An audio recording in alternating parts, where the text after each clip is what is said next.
Hey, what's up, guys? It's Dan Plata from Blue Skies Admin Service. This video here is the pressure. I'm gonna get so goofy filming all these videos. This is my third video in a row.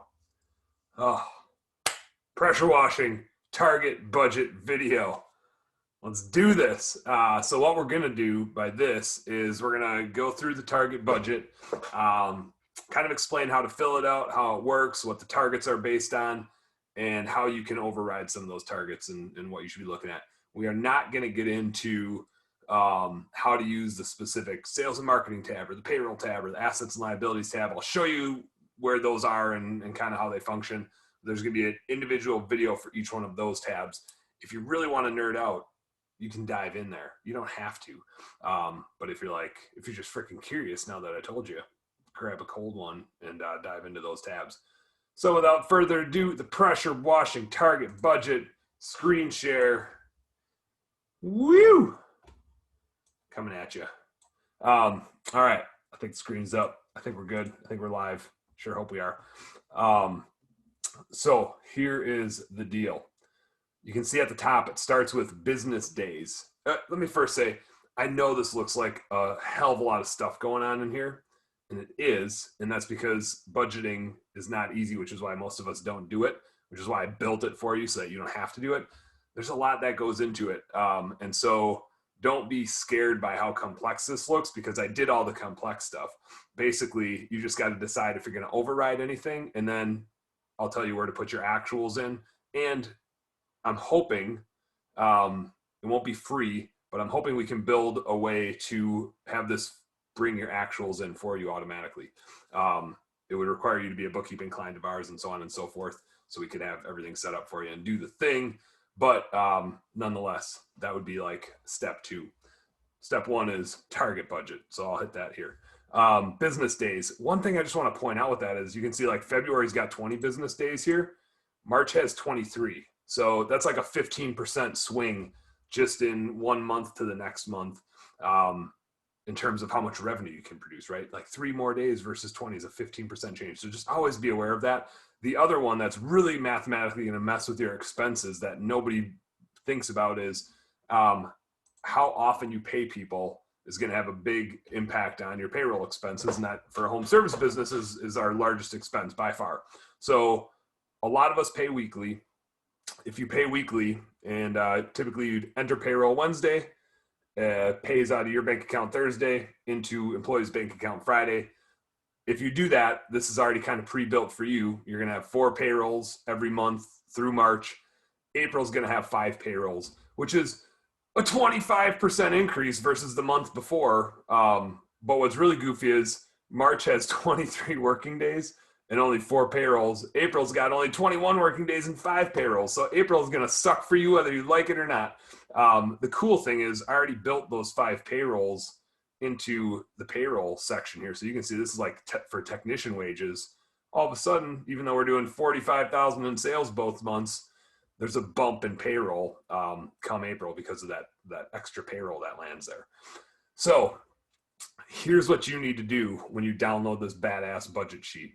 First step is anything that's in dark blue, this like sales row here, and these override columns here, that's where you can mess around and put stuff in.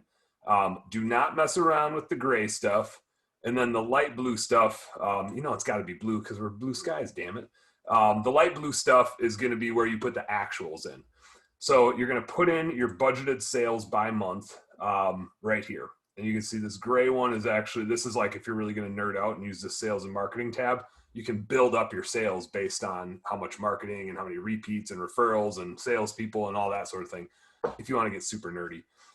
But if you just want to say like, I'm going to do 60,000 in March and I'm going to do 80,000 in June, I don't know, it doesn't really matter for this purpose, but let's do 70,000 in October. So now you can see everything below that adjusts accordingly for that revenue based on this percentage. So let me talk about the percentages that we're using and what's going into each of these buckets. And then I'm going to circle back into how to use these override columns. So first of all, cost of goods sold in the home service industry is anything that you're doing out in the field. If it's delivering that service for that client and related to getting out there to do the work or collecting the payment from the work, cost of goods sold, anything happening out in the field. The big one is wages, obviously. If you're pressure washing, you're probably around 25% for the wage and the payroll taxes. That would be the employer portion of the payroll taxes, not the employee portion, because they're paying that, obviously. You're going to take it out of their check, pay it to the government, but it's not coming out of your pocket. So that would be around 25%. I see people as low as 20. I see people as high as 30 or even a little bit higher. 25 would be a good level for technician payroll, the people out in the field doing the work. Workers' comp is kind of similar to that in that it's like related to being out in the field doing the work. I don't have it grouped in like all in cost for the people. I have workers' comp broken out as a separate line item here because in every state, how you do workers' comp, or if you have to do workers' comp, is a little bit different. You might use the fixed dollar amount override in that one. I'll show you how to do that later. Uniforms and apparel, any like branded stuff you're having them wear, steel toe boots, safety equipment, whatever. If you're dressing that person to go out and do the job, I put it in cost of goods sold. Customer damages and repairs, you're going to burn some stuff. It's going to happen. You're going to trample some landscaping, whatever. Part of doing business, build it into the budget, 0.5% for that. Fuel, parking, tolls, that's fuel for your vehicles and fuel for your equipment. There are tax benefits, tax rebates and stuff like that for fuel for equipment. You don't need to have a separate line item for it. Just have a methodology for estimating at the end of the year and give that to your CPA. I've had that question before about like, don't I have to track fuel for equipment separately? Like you would erode the value of that tax benefit if you literally try to separate all those receipts and document it the whole way. Just have a methodology, like track it for a period of time and say 10% of my fuel purchases go into equipment because X, Y, and Z, and then give that to your CPA and use that. Merchant fees, like I said earlier, getting paid for the job is part of doing the job. I usually prefer to get paid when we do a job, so that the cost of collecting from your customer would fall into here. And then supplies and chemicals. So if you're pressure washing, you're probably using some chemicals on certain things. And so that would go into here. And I'd say any other just like disposable supplies where you're like using them up at the job site. Most of it's going to be chemicals. 99% of it's going to be chemicals. If it's something that you use from job to job, whether it's the hose reels, the pressure washers, the tips, the hoses themselves, whatever, if it's under $2,500, which is why it says not capitalized, if it's over $2,500, it goes on the balance sheet. You'd put that in that assets and liabilities tab there if you want to get to that. Check the other video for that. In this case, tools and equipment, we're saying 3% roughly. You might be high or low in one of those, so you can go check your own P&L and see kind of where you're at, override if you think necessary. But these are like, in general, good standard targets. I see people in the pressure washing industry below 40% cost of goods sold, and I've seen people up towards 50%. 42.5 is like a good profitable level if your total cost of goods sold is around there. So that's what I have this budget built up to. And then as you go through the year, you can put actuals in, and it'll actually, there's some columns over here that are all errors right now. If we put data in here, this is going to calculate the percent of your accrual-based revenue, and I'll explain that in a sec, of that expense line, and then it's going to compare it to the same expense above, and it's going to say whether you're high or low from that, and it'll actually even like color code it. Let me show you just because it's kind of fun.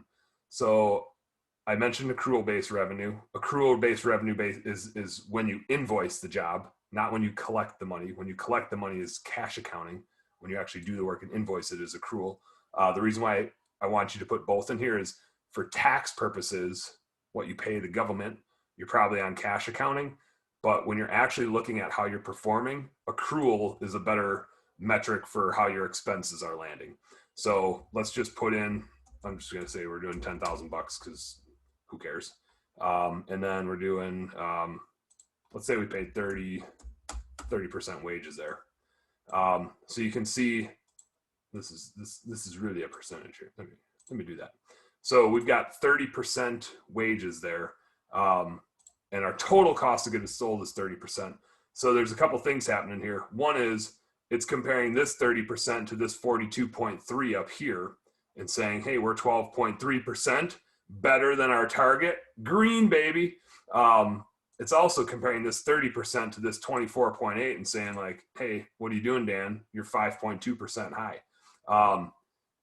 If we had another, well, it doesn't matter. I'm going to put like $2,000 in here for subcontractors, let's say.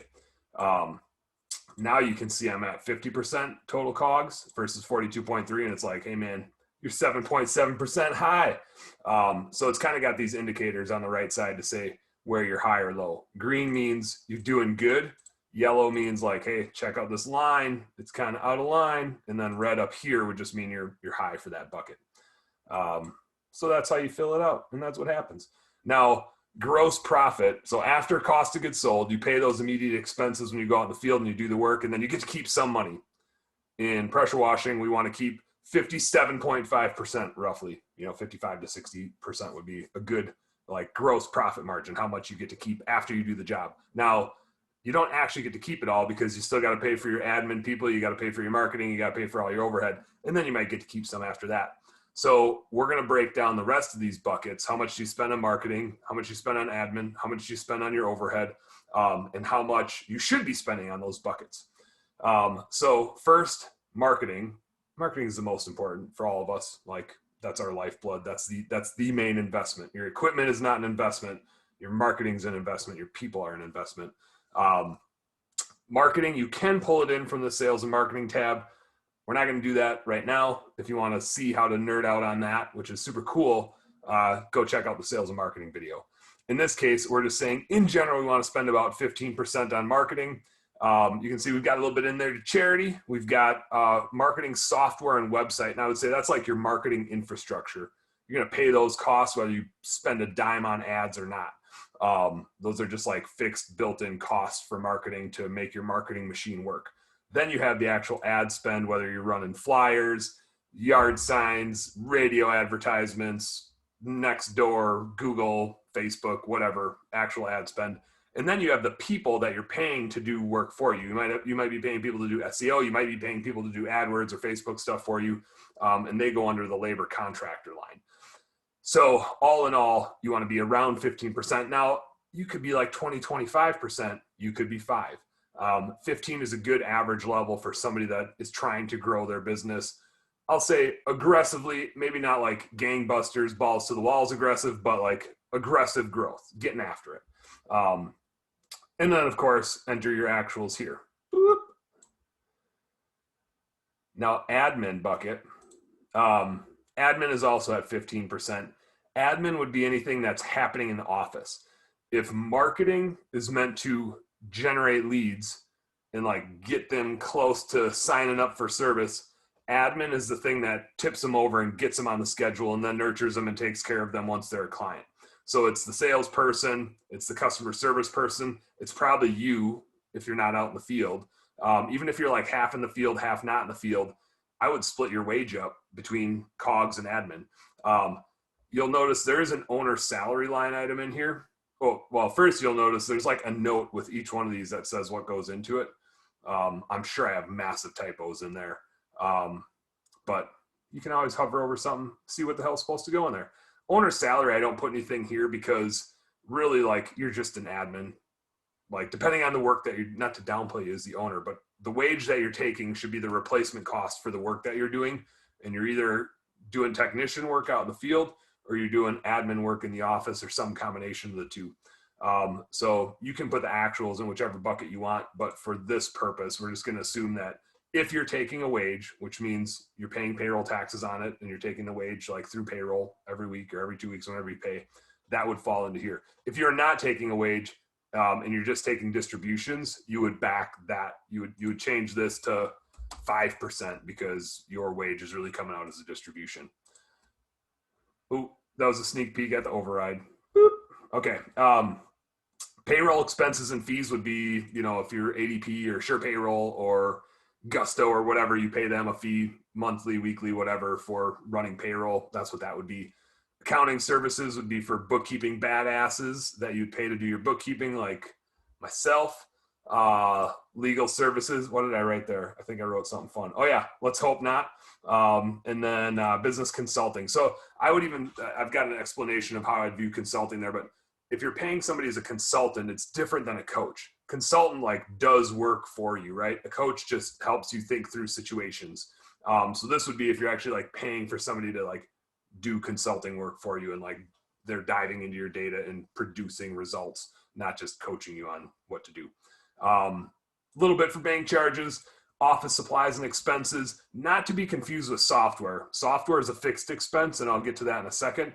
QuickBooks, usually, like if you just use default QuickBooks categories, it groups supplies and expenses for the office, and they're two totally different things and two totally different decision processes.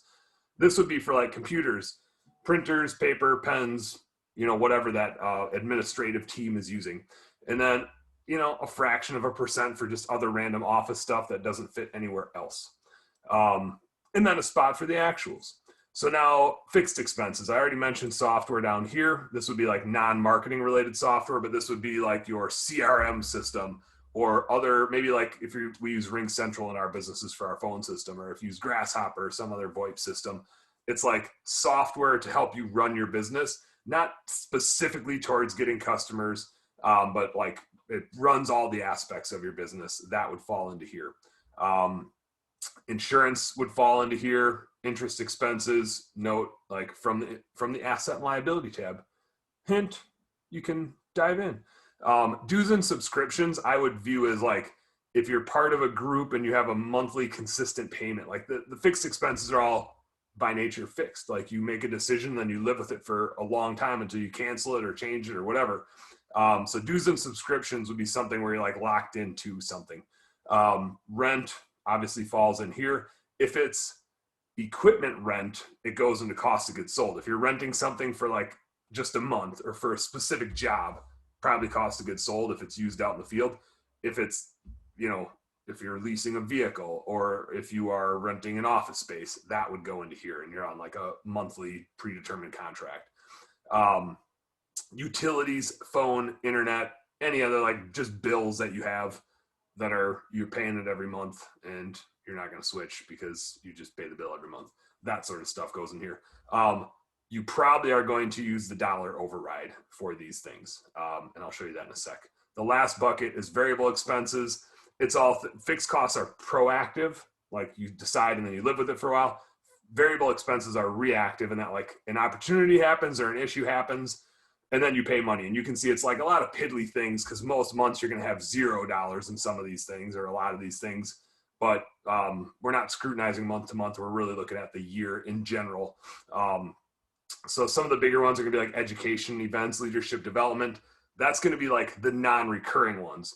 So if you're going to ResponsiCon this year, then that would be an industry event that you'd be going to go improve yourself, improve your leadership, improve your sales skills. That would go into here. Versus if you're in the Conquer program and you're paying Conquer dues, that would go into like dues and subscriptions because it's fixed and it's the same amount each month. Employee engagement, got to keep those employees happy. Recruiting, people just don't spend enough on that. It's crazy. Make sure you're budgeting enough for recruiting. Like you deserve a great team. Don't kid yourself. Go get a great team. Repairs and maintenance for stuff. Shop supplies. Not a lot goes into shop supplies. Like most of our work is out in the field, so it should be under tools and equipment. Shop supplies would be stuff that's literally in the shop. So if you have like tools and wrenches and whatever that just stay in the shop, don't go on a truck and go out to the job sites, those can fall into here. There shouldn't be much in taxes, licenses, permits. Taxes, like sales taxes, should be a reduction of your cash sales income. Payroll taxes would go to COGS or admin. Income taxes are a personal expense. They're not a business expense, even though the business is what drives it. That's more of a distribution if you pay it out of the business. This would be like, I don't know, in our St. Louis location, we have to pay this goofy little property tax thing, like literally on our computers in our office and on the vacuums that we use in the field. Taxes. And then travel, meals and stuff. So that's at a 5% for the total bucket too. So now I got to jump off this video in like 3 minutes. So I'm really looking at the clock. And then you enter your actuals and you've got profit of around 17.5% for a pressure washing company. 15 to 20% is a good range. And then the actuals will flow through and it'll show you your actuals based on the amount you invoiced and the actuals based on the cash you actually deposited. So that's why it's important to enter both at the top. Now, there's also different cash flow things that you can look at. So if you feel like going farther, you can enter stuff in here. So one is, if you're running a pressure washing company, you probably have vehicles and equipment that are capitalized, not in tools and equipment. they go right to the balance sheet if they're over $2,500, and then your CPA depreciates them at the end of the year, and that's when you get the expense. So it's not really in your operating profit. It's down here as a depreciation expense. And now this is really for tax purposes, what they're going to be looking at. And your tax, as I said earlier, is based on your cash revenue, not your accrual revenue. So this feeds off your cash revenue from above. And then your cash flows. So if you're paying yourself with distributions, or you have personal expenses on there, maybe you're putting money back into the company as a contribution, cash outflows from loans, or cash inflows from loans, borrowed money, cash inflow onto your balance sheet. Those come from the assets and liabilities tab. You can see I clearly have some stuff that I've dabbled with there because there's some data in there. It's all in this assets and liabilities tab. And then you put in your actuals, and then you have budgeted cash flow. And there's always a big difference, not a big difference necessarily, but there's always a difference between your profit and your cash flow. And it's important to know both if you feel like it. So you can do that too. Now, I've got a minute. So the overrides. If you are like, hey, Dan, I know I'm going to be higher than 25%. I'm going to be like 28% between payroll and payroll taxes. Boom, you put it in and everything adjusts. Here, look at it. Boom, everything adjusts. And it's got the adjustments for the 5 payroll month as well. Now, workers' comp, you might be like, hey, I'm more like 2%. But wait, actually, I pay like $1,000 a month. Boom. I don't know why I'm doing that. So the first override, it uses percentages. The next override, it uses dollars. And so it kind of feeds like, it's going to use the industry target unless you put something in the percentage. And then it's going to use this percentage unless you put something in the dollar amount. The dollar amount will be like the last override. So this 2% is like irrelevant once I have the dollar amount in here. But if I don't have the dollar amount in there, then it's going to use that 2%. And if I don't have that percent in there, then it's just going to go back to the industry target percentage. That's it, you guys. It's as simple as that. So there will be separate videos on each of these other things. And you maybe heard it in the intro video. If you didn't watch the intro video, go watch the intro video as to what the heck we're doing with these target budgets. But if I'm sure there's going to be an error in here where like a thing from a different tab doesn't come back, all the spreadsheet things. If you find an error, not just like, hey, I disagree with your percentages, then you can take it up with the other hundreds of businesses that I've looked at and got these percentages from. But if you find an error in the spreadsheet, I'm sure there's going to be one out there. You find it, you let me know about it. I'll fix the spreadsheet. I'll send it to everybody that downloaded it so they can copy and paste their stuff back into the new improved version with the error fix that you had found.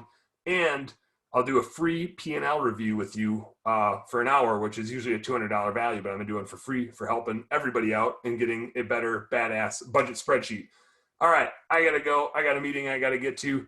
Thanks for checking this out. If you need help with bookkeeping, I should probably say Blue Skies Admin Services, yourblueskies.com. Let us know, like, this is the stuff that we do. And if you don't like any of this stuff, don't worry, I built this budget for you. But if you don't like doing the bookkeeping for it and filling it out, hit us up, because this is what we do for our clients.